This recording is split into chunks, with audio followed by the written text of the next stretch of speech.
Hello friends, ये आपका third part है हिंदी कक्षा 10 का चैप्टर नंबर काव्यकांड का। ये थर्ड है गोस्वामी तुलसीदास। तो दोस्तों, आपको पता है इसमें हम लोग कवर करने वाले हैं अतुलग्त्री प्रश्न और बहुविकल्पी प्रश्नों को, जो कि एक नंबर के आपके एग्ज़ाम में पूछे जाते हैं। आइए देखते हैं पहला प्रश्न क्या है। उससे पहले यदि आप चैनल पर नए हैं तो चैनल को सब्सक्राइब कर लीजिएगा। वीडियो अगर पसंद आएगी तो इसको लाइक करिएगा और ज़्यादा से ज़्यादा शेयर कर लीजिएगा। प्रश्न नंबर 1 में पूछा जा रहा है कि तुलसीदास जी का जन्म कब और कहाँ हुआ था। तो उत्तर में लिखेंगे तुलसीदास जी का जन्म सन 1532 ईस्वी में बादा जिले के राजापुर ग्राम में हुआ था। प्रश्न नंबर 2 है, इसमें पूछा जा रहा है कि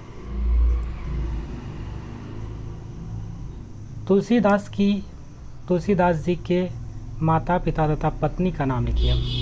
तो उत्तर में लिखेंगे तुलसीदास जी के माता का नाम था तुलसी व पिता का नाम था आत्माराम दुबे तथा पत्नी का नाम था रत्नावली।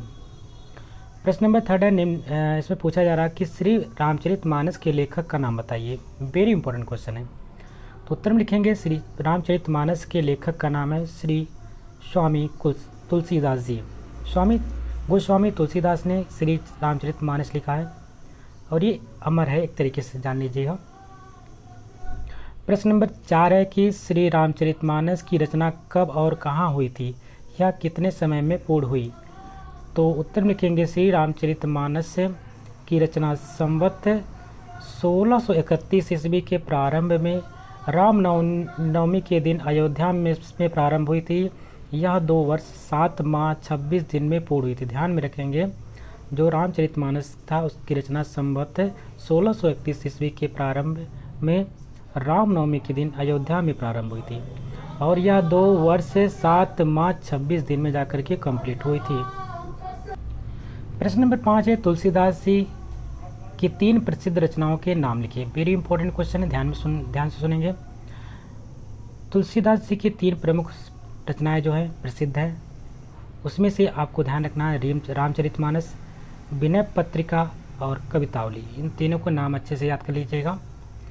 आगे भी कई इन्होंने रचनाएं लिखी हैं, फिलहाल कम से कम 3 तो आपको याद होना चाहिए। प्रश्न नंबर 6 में पूछा जा रहा है कि तुलसीदास जी द्वारा रचित कवितावली, गीतावली तथा श्री रामचरितमानस में मुख्यतः किस भाषा का प्रयोग हुआ है।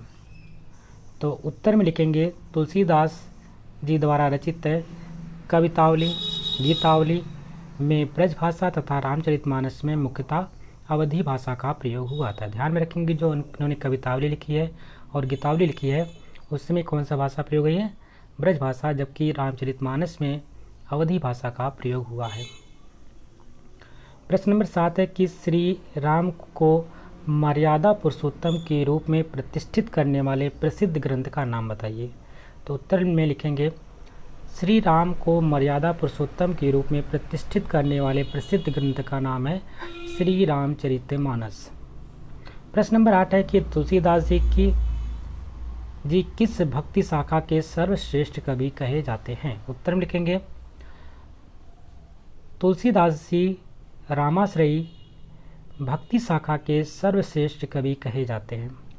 अगला प्रश्न है, तुलसीदास जी ने विनय पत्रिका में कौन सी शैली का प्रयोग किया है। तो उत्तर में लिखेंगे तुलसीदास जी ने विनय पत्रिका में मुक्तक शैली का प्रयोग किया है।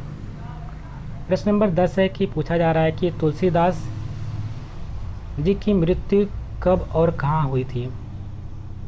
ध्यान में रखेंगे, और लास्ट प्रश्न है जो लघुत्तरी प्रश्नों का है, अति लघुत्तरी।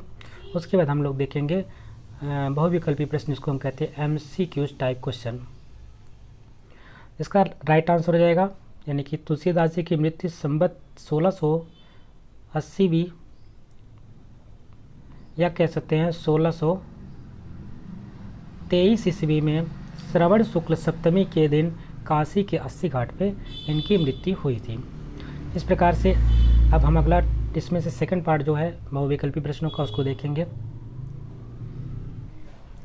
तो वस्तुनिष्ठ प्रश्न का प्रश्न नंबर 1 है, तुलसीदास जी के बचपन का नाम क्या था। ऑप्शन दे रखा है, पहला है राज बोला, दूसरा है राम बोला, तीसरा है श्याम बोला और चौथा है हर बोला। 3 का राइट आंसर हो जाएगा ऑप्शन नंबर 12 बिल्कुल सही है, राम बोला। तुलसीदास जी के पिता का नाम क्या था? पहला ऑप्शन है आत्माराम दुबे, दूसरा ऑप्शन है विद्याधर पंडित, तीसरा ऑप्शन है पंडित रामदास और चौथा है इसमें से कोई नहीं। तो इसका राइट आंसर हो जाएगा option number first is the right answer, Atmaram Dubey.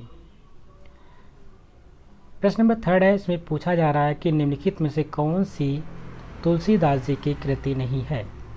पहला ऑप्शन दे रखा है रामचरितमानस, दूसरा है दोहावली, तीसरा है भैरव रामायण और चौथा है साहित्य लहरी। तो इसका राइट आंसर हो जाएगा ऑप्शन नंबर द बिल्कुल सही है, साहित्य लहरी, जो कि तुलसीदास द्वारा रचित नहीं है, जबकि ये सूरदास द्वारा रचित है।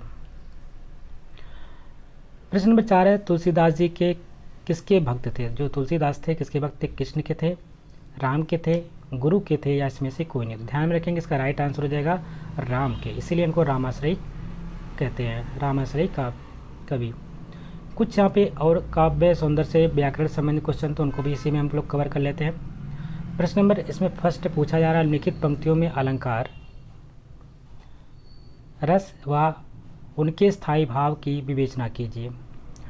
पहला इसमें से प्रश्न दे रखा है, उदयगिरि मंच पर रघुवर बाल पतंग, विकसे संत सरोज सब हर्षे लोचन भृंग।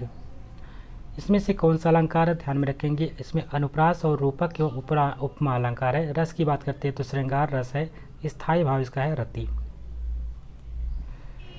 सेकंड इसमें दे रखा है, मंत्र परम लघु जासु बस विध हरि हर सुर सर्व, महामंत्र गजराज कहूँ बस कर अंकुश खरब। अलंकार यहाँ पे अनुप्रास अलंकार की बात हुई है, रस शांत है और स्थायी भाव निर्वेद है। अगला प्रश्न इसमें है, लखन लखेऊ रघुवंश मणि ताक्यों हर को दंडु, पुलकित गात बोले वचन चरण चापी ब्रह्मांडु। अलंकार अनुप्रास एवं अति संयुक्ति, रस बेरस और स्थायी भाव इसका उत्साह होता है। राम बिलोके लोग सब चित्र लिखे से देखे, चितई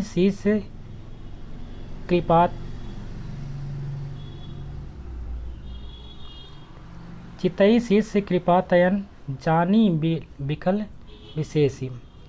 यहाँ पे अलंकार की बात करते हैं तो उपमा अनुप्रास अलंकार की बात हुई है।